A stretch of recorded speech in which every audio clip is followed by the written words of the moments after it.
Shavua Tov, Ksira Chsima Tova, Matzei Rosh Hashanah. This is actually a re-recording of the Shir recorded at Erev Rosh Hashanah for Parshas Vayelech, but the audio wasn't working, so technical difficulties. So it's late, Matzei Rosh Hashanah, but there are 1 or 2 days left till Parshas Vayelech. In Parshas Vayelech, there are some very dark scenes. Before Moshe passes, this is his last day, he informs the Jewish people that they will rescind the bris, they'll violate the bris, they'll wander after foreign gods. Hashem will be angry with them. B'char api bayomahu v'azavti, v'azavtim, v'histarti panai mehem. I will hide my face from you, and you will be eaten, you will be consumed by your enemies. This, of course, is known as a condition of Hester Panim. For 2,000 years, Jewish history was characterized by Hester Panim. We thought that over the last couple decades we were zocha to Nisim Gluyim and to the rescinding of Hester Panim, but we realized that evidently the way the current trajectory of Gula is taking, the trajectory that it is taking, there's going to be light and darkness, shadows and sunlight, and there's going to be a mix, Hester Panim as well as Nisim Gluyim. As if the curse or the specter of Hester Panim itself weren't sufficient, the very next pasuk says, "V'anochi haster, aster, panai, v'yamahu al kol hara." A double veil, a double concealment, a hastara mitoch hastara. What exactly hastara mitoch hastara means? A general environment of not fully seeing HaKadosh Baruch Hu, and even within that, even assuming that Chas v'shalom, that Hashem isn't paying attention to us. There's still things that happen to us that are disproportionate, that are mind-boggling. One can think of the Holocaust in that way, a double hastara, that why were we in Galus? Why wasn't Hashem showing favor to us? And then on top of that, within the fact that we're being punished, and not punished, but we're being tortured and murdered, the disproportion and the type of persecution and the type of hatred that we faced was even more perplexing. And the question is, within such a dark experience, what will still give us hope? What can we reach out to and hold that will anchor our faith? How do you build faith during crisis, and not just personal crisis, but national crisis? And not just a passing national crisis, but a deep and profound national wound? You could ask that question about the Holocaust. You could ask that question about October 7th. How do you build faith? What do you hold on to? So, the next pasuk, Moshe is told to write the Torah so that the Torah should be a witness to the Jewish people and help them climb out of these crises, help them hold on to something during the crisis. And doesn't really tell you what about the Torah, what about the Shira, what in there, what content, what psukim, what statements in this Torah that is a Shira will give us hope, will give us resolve, will give us faith. Presumably, the bris, presumably the shvua, presumably the fact that Hashem loves us. So the Torah is written as a shira, and we open up the Torah to see all those promises and commitments and covenants. And then, after telling us about Hester Panim, stage 1, and then telling Moshe Rabbeinu, Hashem tells Moshe Rabbeinu to write the Torah down, because the Torah contains all these promises and covenants that will give us hope, the bris and the haftachos and the shvua. Then HaKadosh Baruch Hu adds, the Torah will provide testimony that I haven't abandoned you, even in your darkest moments. And by the way, here's statement number 3. Don't worry, this registry of bris and chesed and shvua and haftacha that the Torah is, or the shira of the Torah is, it won't vanish, it won't disappear, it will always be around. And that's the message of Moshe Rabbeinu al pi pshat. Again, number 1, there's Hester Panim. During Hester Panim, we're looking for some anchor. We're looking for something to rebuild our faith, restore our faith, reinforce our faith. What are the faith boosters? Well, everything in the Torah. Bris, Shvua, Haftacha, Amskula, Vaseschem Kafein Sharim, Panim B'Fanim Dibur Hashem. There's no shortage in the Torah for statements that highlight Hashem's selection of the Jewish people and the eternity of that selection. Bris Malach Olam. Hashem will never, ever renege on the bris. For that reason, the Torah has to be written. Now you'd think, well, maybe the Torah at some point will vanish. Hashem gives us a guarantee. Don't worry, the Torah, which documents all these verses in Shvuah, will always be available, so that you can always open up a Sefer Torah, open up a Chumash, locate the bris, locate the Shvuah, locate the Haftacha, especially during a time of crisis, and still maintain belief, again, national and personal. There's a medrash that creates a completely different tonality. I forget where it is. It's really too late for me to look it up. I think it's in, if you have a Torah Tamim, I think it's quoted on this pasuk. I think it's a psikta, or maybe I think it's a Rishim by Yochai, but I may be wrong. But the gist is very powerful. Ki lo tishakach mipi zaro is not the assurance that the Torah, which documents all these faith builders during crisis, like Bris and Chesed and Shvuah and Avtachos, will always be available.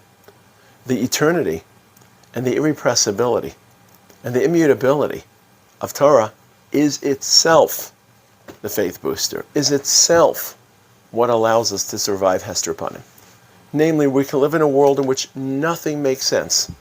Not history, not the way the state of Israel is unfolding, simply the fact that Torah never, ever vanishes from this earth by definition, because it hovers above earth, because it's the will of HaKadosh Baruch Hu. And in our darkest moments, when everything else seems to be confusing, Hashem tells us, during that Haster Aster, look in the Torah. Don't look in the Torah and find Bris, Chesed, and Shvuah. Look at the fact that the Torah is lo tishakach mipi zaro, and that should give you faith, and that should restore your faith. So lo tishakach mipi zaro is not a clause reassuring us that the Torah, which documents all the brisos, will always be there. That's one pshat, and of course that makes sense. The second pshat is, if everything else fails, just trace and graph the flow of Torah through history, and you'll realize that Hashem is right around the corner, even though the world feels dark. Excuse me. And so it's been through history. At its darkest moments, every attempt to squash Torah, to stifle Torah, has ironically led to the eruption and the growth of Torah, kasher yanua. So, ken yirbeh v'chen yifrotz, by definition. Any attempt to try to eliminate Torah from this world will just boomerang. So the Greeks Hellenists tried to suppress Talmud Torah and exploded into the period of the Tanaim, Hillel and Shammai, and one who lived right around that period. And then the Romans tried to persecute Torah out of existence, and it led to the compilation of the Mishnah and the second great wave of the Talmudic discourse, which we call the Tkufas HaAmorayim. Excuse me. I just have a little bit of a cold after Rosh Hashanah. I apologize.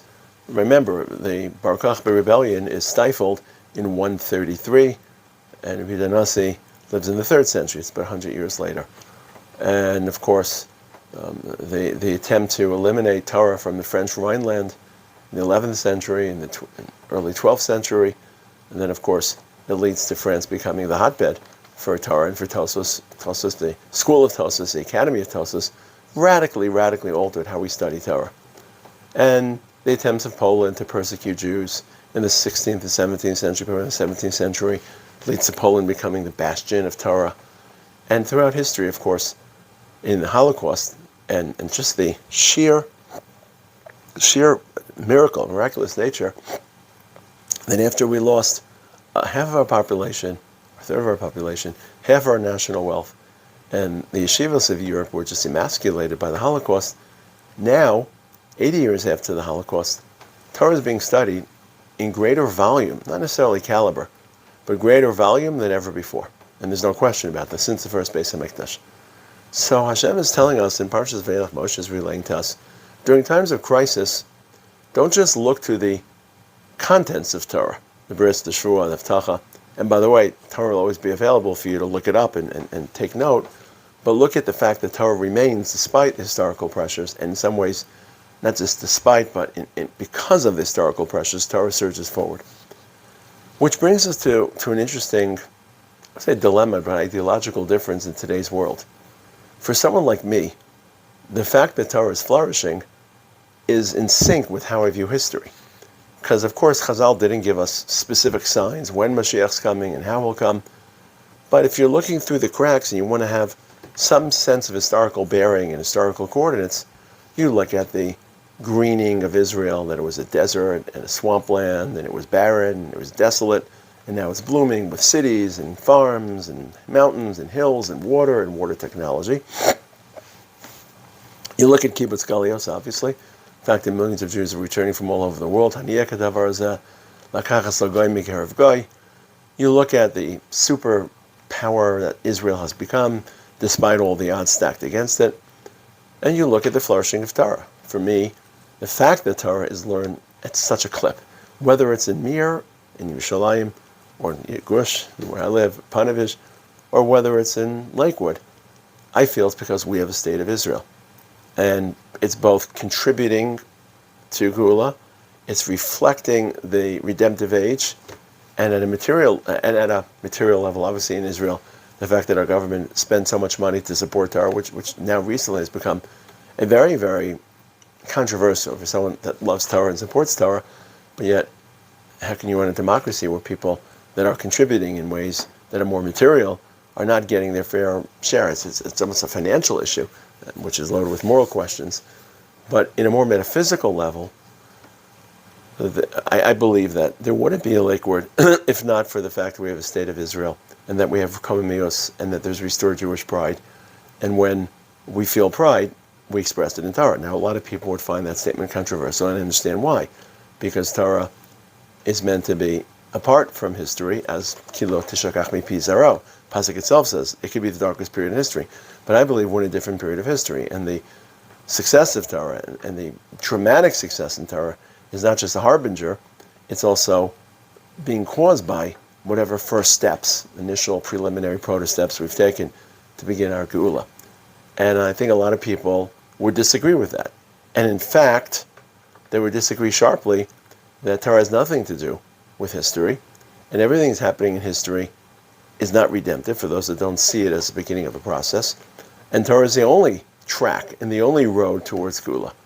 And every blot Gemara that's being learned, in some ways, not as something which is in sync with sovereignty and statehood and peoplehood and state of Israel as I see it, but in some ways, not rebelling, but standing opposed to and withstanding a process which people believe to be non-redemptive because it's secular and because Hashem hasn't officially declared it to be so. So in our day, the fact that Torah hasn't been forgotten, well, for thousands of years, Torah is not being forgotten during Hester Panim. Now, of course, there's still a moments of Hester Panim, but I can't say that the return of millions of Jews and the rebuilding of Yerushalayim and the return to the Kotel and the greening of our land and Israel's rise as superpower, that doesn't feel like Haster Panai. It feels like a Kodesh Baruch Hu's Ahava. It feels like a Kodesh Baruch Hu's Hashgacha.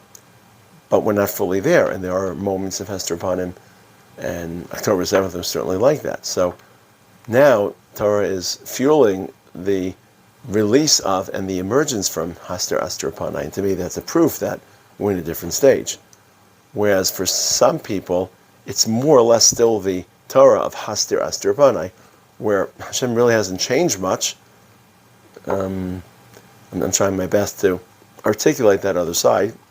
I don't live that, I don't feel that, but maybe it's not the Haster Panai of the Holocaust, Chas v'Shalom, of previous sufferings, but it's still not a period of Gilui Hashem and Eis Hagula and the ways that I would feel that Hashem has begun to invite Am Yisrael back into a more intimate relationship of Ahava, and Dilugai Lai Ahava, and HaKadosh Baruch Hu is now raising the flag of Ahava, and to me the flourishing of Torah is reflective of that.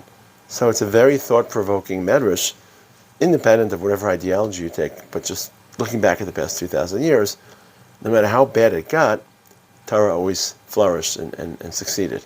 And in some cases, it was in the wake of the persecution, it's what supercharged Torah. Now that we're in a different state, how does Torah play into that equation of Haster Panai? So just some ideas to think about. I hope this comes out, the audio comes out, and everyone should have a ksiva tova, and be nichtav v'nechtam, Mirz Hashem b'sifran shel tzadikim.